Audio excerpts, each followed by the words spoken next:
아침을 뉴스로 깨웁니다. YTN 라디오 김호성의 출발 새아침. 여러분 안녕하십니까. 출발 새아침 김호성입니다. 어제 이 시간을 통해 하인리 법칙 얘기를 했었죠. 부연 설명이 필요해졌습니다. 어떤 사업장에서 산업재해로 중상자가 1명 나왔다면 그 이전에 경상자 29명이 나왔고 잠재적 부상자가 300명에 이른다는 내용이었습니다. 1931년 허버트 윌리엄 하인리가 펴낸 산업재해 예방이라는 책에서 소개된 법칙입니다. 이 책이 밝히는 산업재해의 가장 중요한 요소는 사고 후 대처가 아닌 예방입니다. 어떻게 할 것인가? 사전에 원인을 파악하고 철저한 대책을 세우고 끊임없이 관리하고 교육하는 일입니다. 우리 사회의 산업 현장은 그러나 이 같은 예방과는 거리가 멀어도 한참 멉니다. 지난 11일 태안 화력발전소에서 발생한 20대 비정규직 노동자 사망 사건은 시사하는 바가 큽니다. 2010년 이후 이 사업장에선 12명의 노동자가 목숨을 잃었습니다. 남의 일이 아닙니다. 청년 실업률 8%, 대한민국 비정규직 가족 구성원을 둔 모든 가정에서 일어날 수 있는 비극입니다. 안전에 대한 불감증, 위험한 일은 비정규직에 떠넘기는 위험의 외주화가 부른 참사입니다. 2인 1조로 운영돼야 하는 근무 수칙도 지켜지지 않았습니다. 시신 발견 1시간이 지난 뒤에 119 신고가 접수됐습니다. 발전소 측이 경찰 신고를 꺼려했다는 증언도 나왔습니다.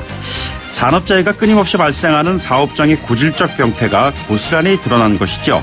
사망한 김 씨는 숨지기 전 지난 1일 나는 화력발전소에서 석탄 설비를 운전하는 비정규직 노동자입니다. 문재인 대통령 비정규직 대표 백인과 만납시다. 라는 손팻말을 들고 인증샷을 찍은 바가 있습니다.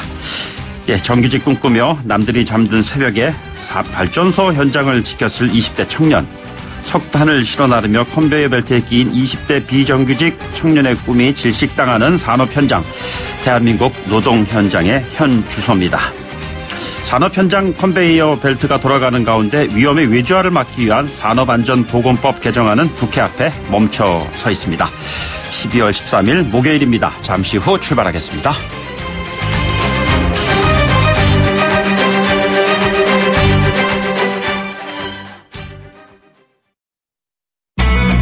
YTN 라디오 김호성의 출발 새아침.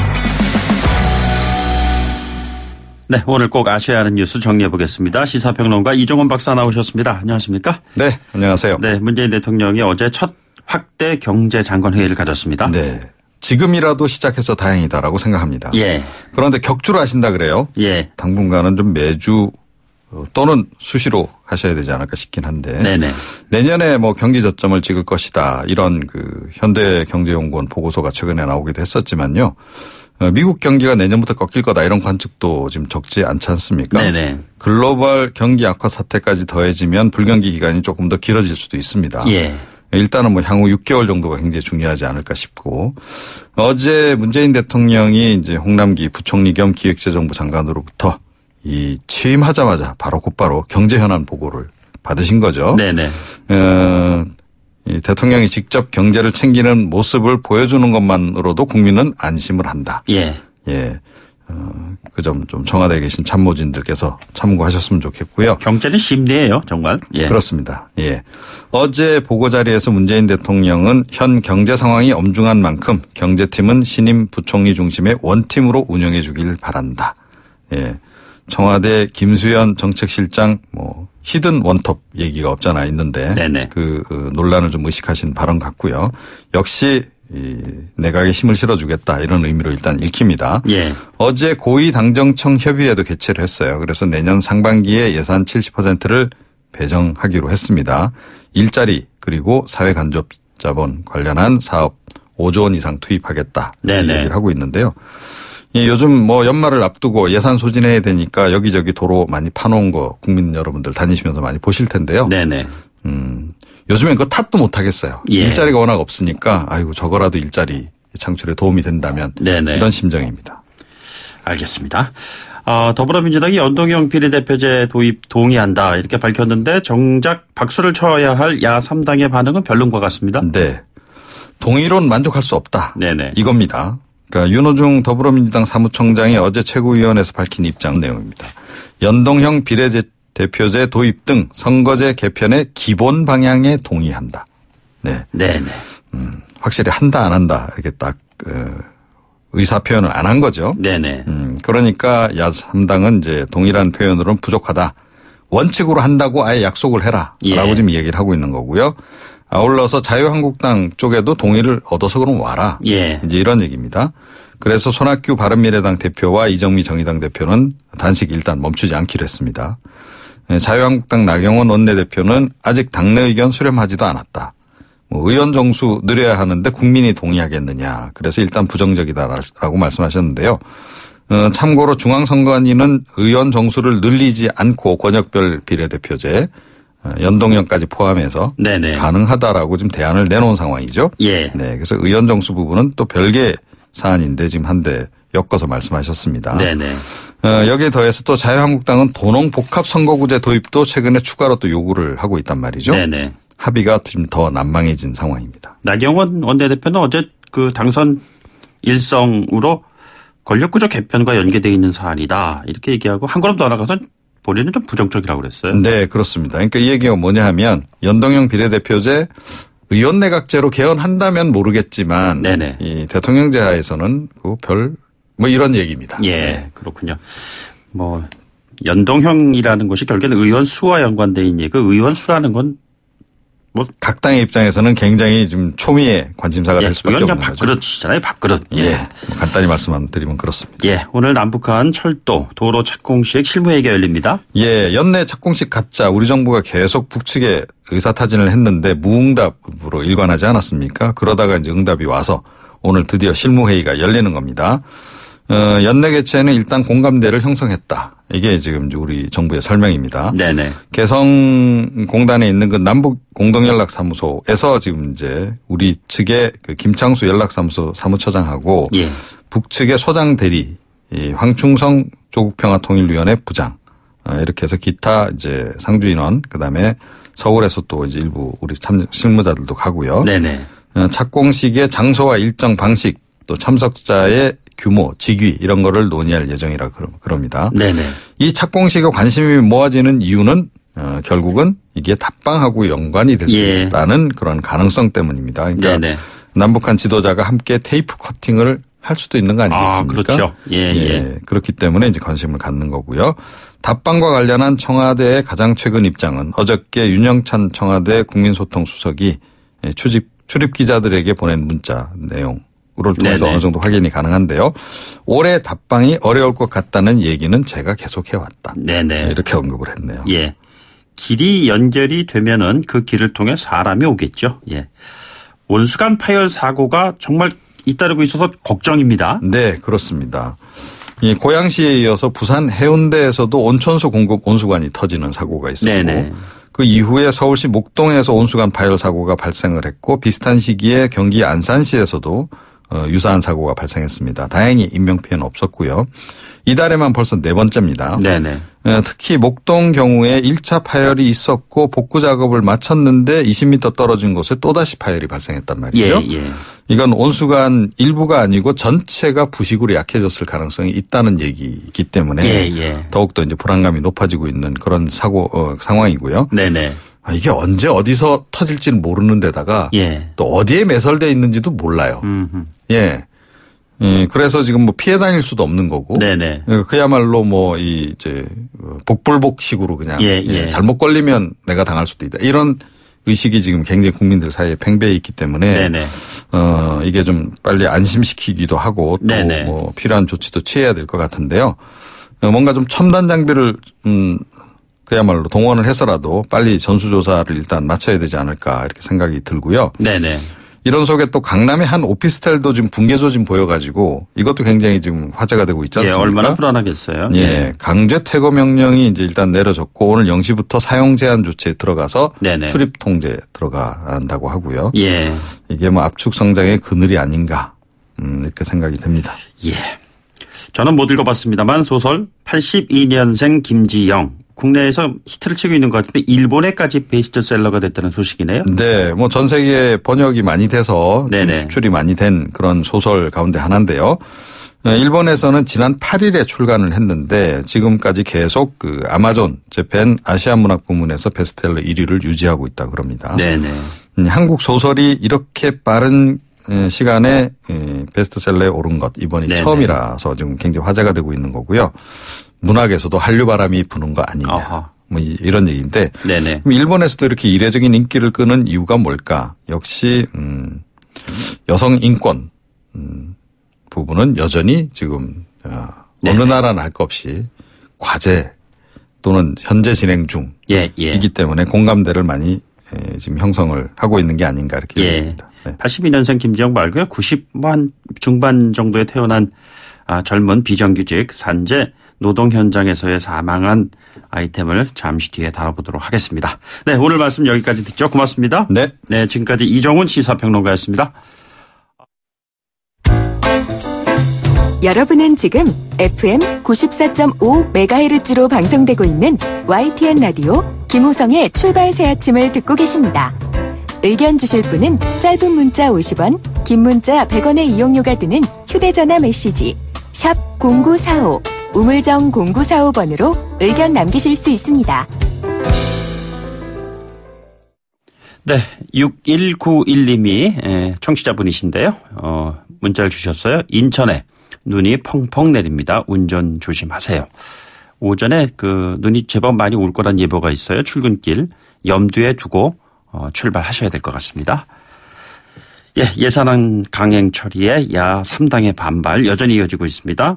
손학규, 이정미 두 야당 대표의 단식이 일주일째입니다. 이런 가운데 민주당이 2월 임시국회 최종 의결 추진 이런 입장을 내놨습니다만 조금 전 뉴스 브리핑을 통해서 야 3당의 반응이 별로 그렇게 좋지 않다 이런 얘기가 나왔었죠. 바른미래당의 중진 의원이십니다. 정병국 의원을 연결해서 이야기 나눠보겠습니다. 의원님 안녕하십니까? 예, 안녕하세요. 정병국입니다. 예. 출근길에 지금 눈발이 내린다 그러는데 밖에 나오셨는지 모르겠습니다. 예. 아직 안 나갔습니다. 예, 그렇군요. 예. 손학규, 이정미 두 대표가 선거제 개편을 위한 단식 투쟁을 지금 벌이고 있는 중인데요. 아주 강한 의지를 손학규 대표가 보이시는 것 같습니다. 나를 제물로 바치겠다. 자, 어떤 생각 가지고 계시는지요? 예, 손 대표님께서 지금 고령임에도 70이 넘은 고령임에도 불구하고 지금 강한 의지를 가지고 지금 오늘로 8일째 이제 접어드는데요. 네네.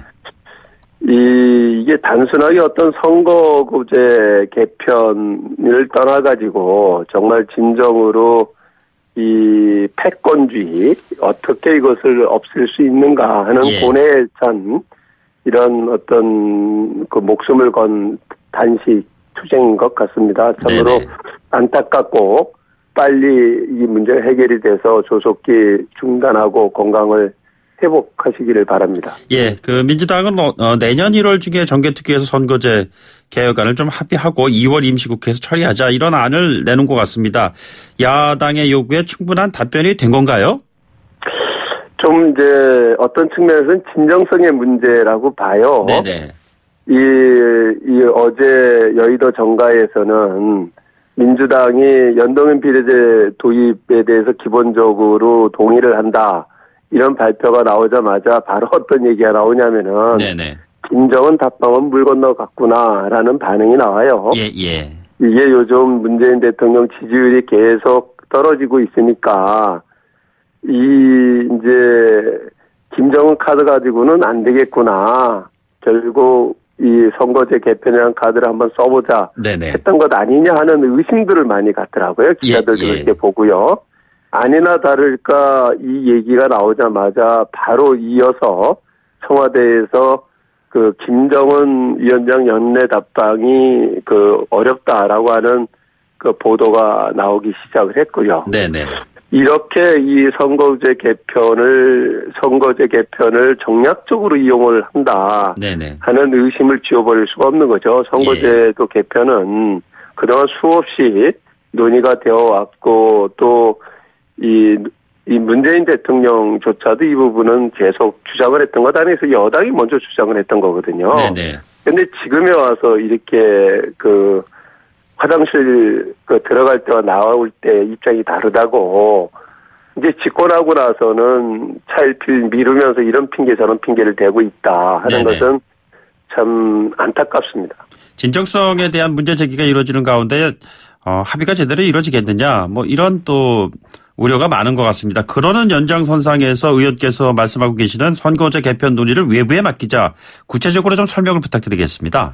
예, 제 정치 경험으로 통해서 보면은 선거제도 이 개편과 관련해서 이 합의점을 찾기가 굉장히 어렵습니다. 네네. 국회의원이 300명이면 300명마다 다 생각이 달라요. 예. 그리고 이것은 각자의 정치 생명이 달려있는 문제이기 때문에 이 자체를 그 당사자인 국회의원들에게 맡겨놓는다는 것은 안 하겠다는 말이나 마찬가지다. 예. 저는 그래서 옛날부터 이러한 주장을 계속 해왔습니다. 그래서 그 정치개혁 특위에서 네네. 그 외부 인사들에게 맡긴다라는 거를 합의를 하고 예. 그럼 그 각 당이 또 추천을 하게 되면 그 사람들이 대변인이 되기 때문에 네네. 그 될 수가 없어요. 예. 예. 그래서 단체를 지정하자는 거예요. 네네. 예, 5명으로 할 건지 7명으로 할 건지 지정이 되면 네네. 5개 내지 7개의 단체를 지정. 예를 들어서 정치학회나 정당학회 또는 뭐 변호사 협회, 선거관리위원회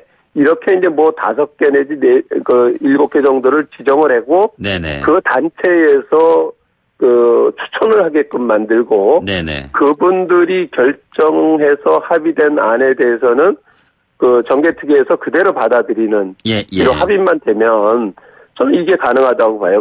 이게 안 된다라고 하면은 저는 어느 정당도 진정성의 문제가 있다 이렇게 봅니다. 그렇다면 당장 다음번 총선에서 새롭게 나온 안으로 적용을 해서 선거를 칠 수 있는 건가요? 아니면? 당연히 그렇게 해야죠. 예, 그래서 예. 지금 이제 정개특위 연장 얘기가 나오지 않습니까? 네네. 예, 정개특위 연장을 저는 해야 된다고 보고요. 예.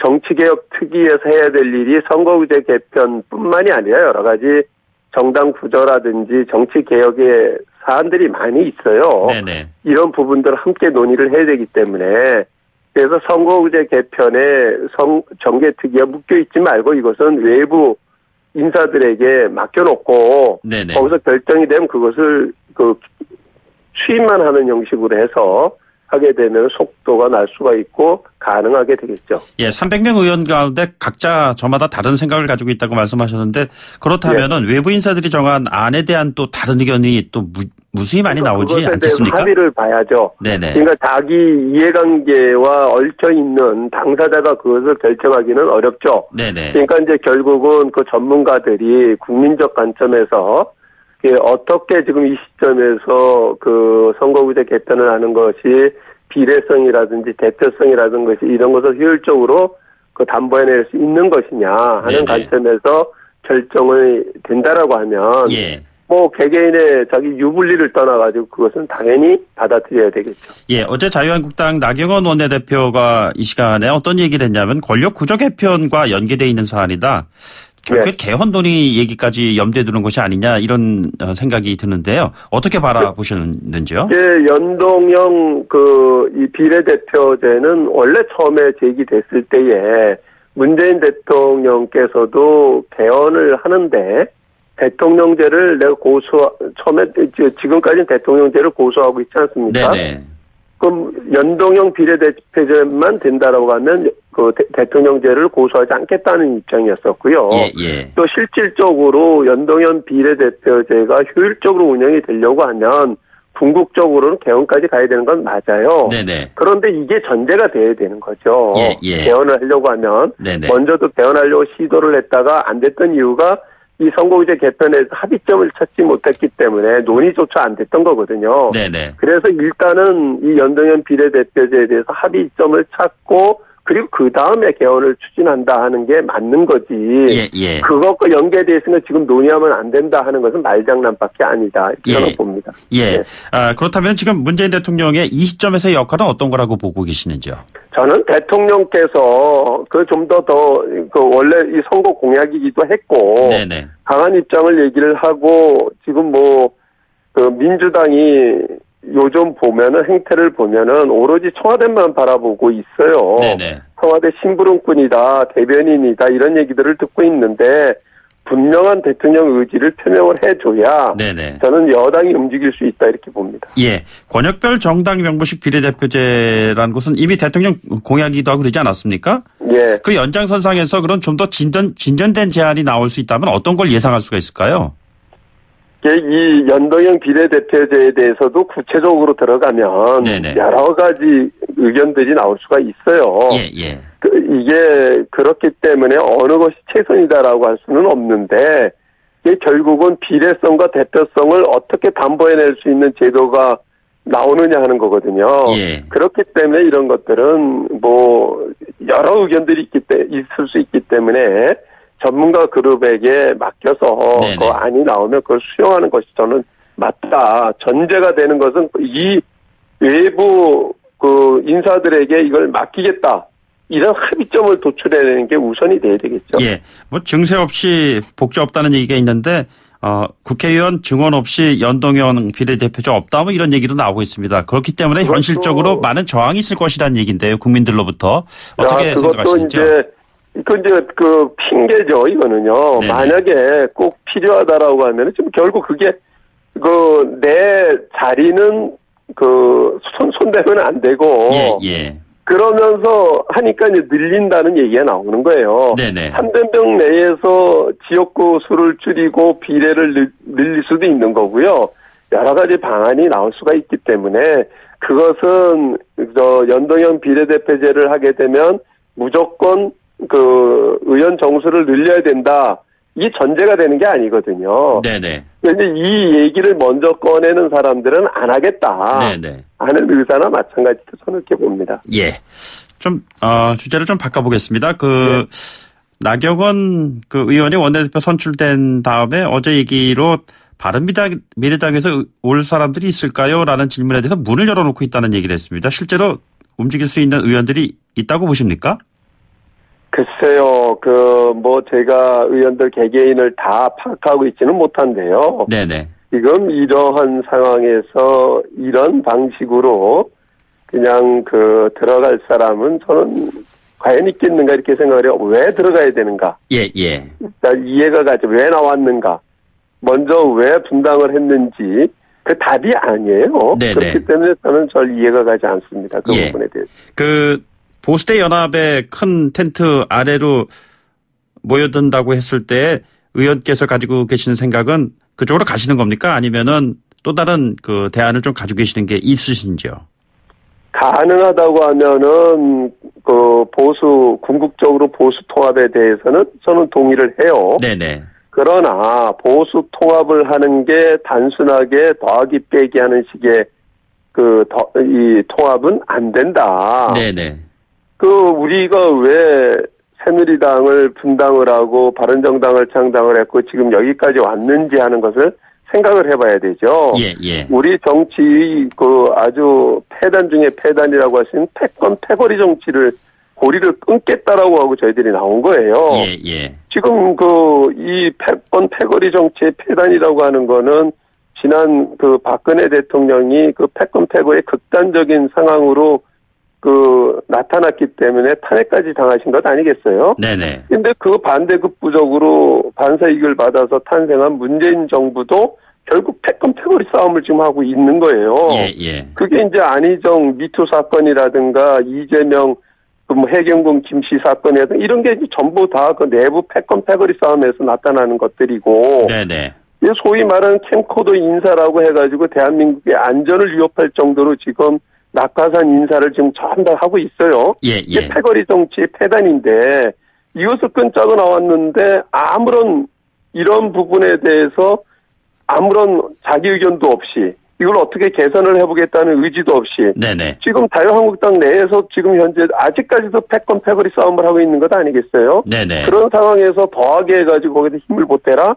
그 말이 안 된다고 저는 봐요. 그래서 결국은 보수가 통합을 하기 위해서는 우리가 지향을 해야 될 보수적 가치가 무엇인지 네네. 그것을 지향을 하는 가치 중심의 정당을 만들기 위해서 네. 우리가 지금 어떤 정치 개혁을 해나가야 될지 하는 부분에 대해서 제시를 하고 그것을 네네. 하나하나 그러니까 풀어가는 과정에서 합의가 돼서 통합을 해야지. 네네. 지금과 같이 무조건 통합이다. 이것은 문재인 정부의 폭정을 막을 수도 없고 네네. 오히려 더 쪼그라드는 보수가 더 쪼그라들게 된다. 저는 그렇게 봅니다.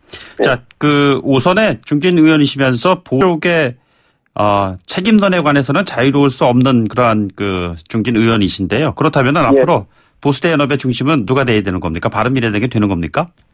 저는 뭐 바른미래당이다, 자유한국당이다, 누가 된다 이렇게 얘기하고 싶지는 않고요. 네네. 결국은 각자가 노력하는 과정 속에서 진정한 보수의 가치를 우리가 어떻게 찾아낼 것인가 하는 노력 과정 속에서 함께 합일점이 찾아지면은 자연스럽게 통합이 되는 거라고 저는 봐요. 네네. 생각이 같은데 달리 갈 이유가 하나도 없지 않겠습니까? 그런데 지금은 다 생각들이 달라요.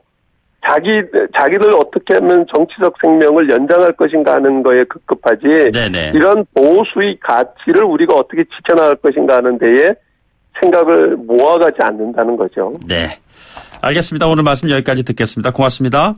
예. 지금까지 바른미래당의 정병국 의원이었습니다. 1부 마치고 2부에 돌아오겠습니다. 소통의 아침을 여는 공정한 목소리 YTN 라디오 김호성의 출발 새 아침. 네, 산업재해가 끊임없이 발생하고 있습니다. 이것이 인재라는 그런 얘기가 많이 나오고 있습니다. 자세한 내용은요 2부에서 직접 현장에서 일하고 있는 분을 연결해서 알아보도록 하겠습니다. YTN 라디오 김호성의 출발 새 아침. 네, 그제 태안의 화력발전소에서 일하던 24살의 비정규직 노동자 김영균 씨가 컨베이어 벨트에 끼어서 목숨을 잃었습니다. 삼각 고인의 명복을 빌겠습니다. 각종 산업 현장의 사망사고 때 자주 등장하는 말이 위험의 외주화, 죽음의 외주화 뭐 이런 얘기입니다. 관련된 이야기를 발전 비정규직 연대회의 이태성 간사로부터 들어보도록 하겠습니다. 간사님 안녕하십니까? 네, 안녕하세요. 예, 저희 YTN TV를 통해서도 관련된 소식을 전해주셨잖아요. 네, 그렇습니다. 이른 아침입니다만 짧게 이번 사고 개요를 좀 정리를 부탁드리겠습니다. 우선 삼가 고 김영균 노동자의 명복을 빌도록 하겠습니다. 우선 제대로 된 업무 숙련 기간이 없이 2주 만에 신입사원에게 4kg에 달하는 설비를 책임지게 하여 발생한 사실상의 기업 살인에 해당합니다. 네네. 2인 1조가 되지 않는 구조 속에서 사고는 석탄이 이송되는 벨트에 발생한 석탄을 처리하던 중 최소한의 안정장치인 랜턴도 없이 휴대폰 불빛에 의지해서 벨트에 끼어서 사망한 사고입니다. 네네. 제가 과거에 영월광업소 폐광되기 이전에 취재를 했을 때 그 컨베이어 벨트에서 석탄이 실려 나오는 현장을 저도 직접 봤었거든요. 아, 네. 예, 대단히 여러 사람이 함께 그 위험을 예방할 수 있는 최소한의 복수의 사람들 2인 1조 조금 전에 언급하셨습니다만 네. 이런 것이 작업 현장의 환경이 되어야 되는데 그렇지 않았다는 얘기잖아요. 네, 그렇습니다. 발전소의 용역 노동자들은 아까 말씀하신 것처럼 근로 조건이 매우 열악합니다. 네네. 사실상 탄광과 같은 환경에서 일하는 3D 업종입니다. 예. 하지만 또 중요한 문제는 3년마다 한 번씩 경쟁 입찰을 통해서 노동자는 그대로입니다. 네네. 하지만 회사가 바뀌는 구조에서 심각한 고용의 불안을 시달리고 있고요. 네네. 문제의 본질은 돈이라는 경영 원칙이 작용하는 구조이기 때문입니다. 원청 하청 업체와의 관계를 말씀하시는 건가요? 네, 그렇습니다. 이게 또 문제 제기가 그동안 현장에서 있어오지 않았겠습니까? 계속 문제 제기를 해왔는데도 불구하고 가장 이 문제의 원초적인 질문에 대한 것이 존재합니다. 네네. 그것은 지난 20년 동안 진행됐던 발전소의 민영화. 예. 그다음에 그 과정 속에서 이명박 박근혜 정부를 통해서 공기업 선진화라는 산업 정책으로 확고하게 자리 잡았습니다. 네네. 촛불로 탄생된 문재인 대통령의 공공부문 비정규직 제로화 정책인 노동정책과 예. 산업 정책이 충돌되는 부분이 분명히 지금 있습니다. 비단 그러면 이번 현장에서만의 문제가 아니라 다른 현장에서도 유사한 사례가 이어질 수 있다는 경고 메시지로 읽히는 부분이네요. 네, 그렇습니다. 이 수익 창출이 업무의 안전 부분보다 더 중요하다는 이러한 환경이 해결되지 않는 한 비스름한 사고가 또 발생할 수도 있다는 이야기인데, 자 그렇다면은 김영균 씨가 고용된 회사가 어떤 회사입니까? 현재 그 화력발전소에는 운전에는 6개와 정비에는 9개 용역회사가 3년마다 한 번씩 말 그대로 서로의 영역을 침범하는 냉수처럼 그 입찰 전쟁을 합니다. 네네. 고인이 근무하고 계셨던 한국발전기술이라는 회사는 네네. 최초에는 한국 남동발전이라는 그 원청인 회사의 자회사로 시작했습니다. 예. 하지만 지금은 민간 회사인 태광파워에 매각돼서 네네. 현재는 그 계열사인 한국발전기술에 근무하고 계시고 있다는 걸 알고 있습니다. 예. 자, 이번에 이 사건으로 인해서 꼭 밝혀져야 될 점들 가운데 가장 중요한 부분은 무엇이라고 보고 계시는지요? 우선 그 많은 언론에서도 제기를 했는데요. 최초 발견 시간이 3시 22분인데 네네. 발견 시간보다 1시간이 지난 그 04시 29분에 119와 112에 신고가 됐습니다. 네네. 굉장히 의문되는 부분인데요. 1시간 이상 걸렸네요. 1시간 이상. 예. 네, 그렇습니다. 네네. 이는 발견 후에도 또 다른 은폐를 시도를 했던 것이라고 의심할 수밖에 없습니다. 네네. 그리고 용역업체 팀장과 연락이 두절이 됐던 게 한 10시 정도였었는데요. 그 과정 속에서 관리감독이나 조금만 신경을 써서 조치를 했다면 결과가 다르지 않았을까라는 생각이 듭니다. 예. 오늘 그래서 이 부분에 대해서 유족들이 네네. 그 태안로 화력의 사망 현장을 방문한다고 합니다. 네네. 어려운 발걸음인데요.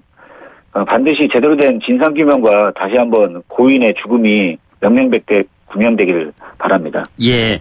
이게 지금, 외주 또는 하청 노동자들이 상당 부분 차지하고 있는데 정규직 전환 정책 때문에, 이 같은 일이 제대로 좀 추진되지 못하고 멈춰져 있게 되는 환경이다. 이런 지적이 있습니다. 어떤 이야기인지요? 문재인 대통령의 공공부문 그 정규직 정책은 저희에도 해당이 되는데요. 네네. 저희가 속한 운전과 정비는 지금 정규직 전환이 0%입니다. 네네. 그나마 진행되고 있는 발전의 운전 분야는 예. 그 1년째 그 제자리 걸음에 있고요. 예. 발전에 또 정비를 하시는 분들이 있습니다. 한 1,000명이 되시는데요. 이분들은 아예 전환 대상에서도 제외가 되었습니다. 예. 자, 그렇다면은 말이죠. 여기에서 따르는 대안 같은 건 제시되는 게 없나요? 예를 들자면은 원청사의 책임과 처벌을 강화하는 예를 들자면 중대 재해기업 처벌법이라든가 이런 부분이 있지 않습니까? 아까 말씀하셨던 것처럼 이번에 국회에서 풀리지 못한 중대 재해기업 처벌법과 네네. 산업재해를 은폐할 경우 형사처벌을 신설하는 등의 산안법 개정안이 반드시 통과돼서 앞으로는 이런 원청의 책임과 처벌이 강화되는 그 법들을 통해서 죽음의 외주화가 반드시 멈춰야 된다고 생각합니다. 예. 예를 들자면 지난번 강릉 KTX 사고 때도 보면 말이죠. 외주사에 소속되어 있는 승무원한테는 사고가 난 것이 어떠한 것인지 제대로 전달이 안 됐어요. 그래서 이 외주분들은 그냥 승객 안내만 하도록 하는 것이고 위기 상황이라든가 그 상황에 대한 조치라든가 이런 것들은 정규직원만 하게 돼 있거든요. 그렇다면은 산업재해 현장에서 비정규직 신분으로 있는 사람들은 이러한 안전이라든가 이런 부분에서 계속 소외될 수밖에 없는 구조인데 실제로 현장에서는 그렇습니까? 현장에서도 그런 구조로 계속 진행되고 있고요. 네네. 아까 말씀드렸던 것처럼 발전소의 민영화와 경쟁 입찰이 폐지가 되지 않으면 네네. 결국 이런 위험의 외주는 계속될 것이고요. 네네. 그 전기는 국민의 생명과 안전에 직결되어 있습니다. 네네. 그렇기 때문에 필수 유지 업무라고 해서 노동 3권이 파업권까지 제약하고 있습니다. 네네. 그렇기 때문에 반드시 직접 고용 정규직화가 이루어져서 이런 죽음의 외주화를 막을 수 있는 길일 것입니다. 앞으로 계획 어떻게 세우고 계십니까? 우선 국민 여러분께 25살의 꽃다운 청춘이 세상을 떠나갔습니다. 네네. 늦둥이 외아들이라고 합니다. 예. 국민 여러분, 그의 죽음을 꼭 기억해 주십시오. 저희는 오늘 7시에 광화문 광장에서 촛불 문예제를 시작으로 그 비정규직과 문재인 대통령이 만나서 정말 1,100만 비정규민의 아픔을 헤아려 주시길 간곡히 소망드립니다. 저희가 오죽했으면 정규직 안 해도 좋다고 말씀드렸겠습니까? 제발 죽지만 않고 일할 수 있는 현장을 꼭 만들어 주십시오. 국민 여러분이 기억해 주신다면 저희 그 죽음의 외주화 반드시 중단될 수 있다고 생각합니다. 알겠습니다. 많은 참여를 부탁드리도록 하겠습니다. 예, 오늘 말씀은 여기까지 듣도록 하죠. 고맙습니다. 네, 감사합니다. 네, 지금까지 발전취 비정규직 연대회의 이태성 간사였습니다. 네, 눈발이 굵어지고 있습니다. 출근길 염두에 두셔야 될 것 같습니다. 8시 뉴스 듣고 3부 돌아오겠습니다.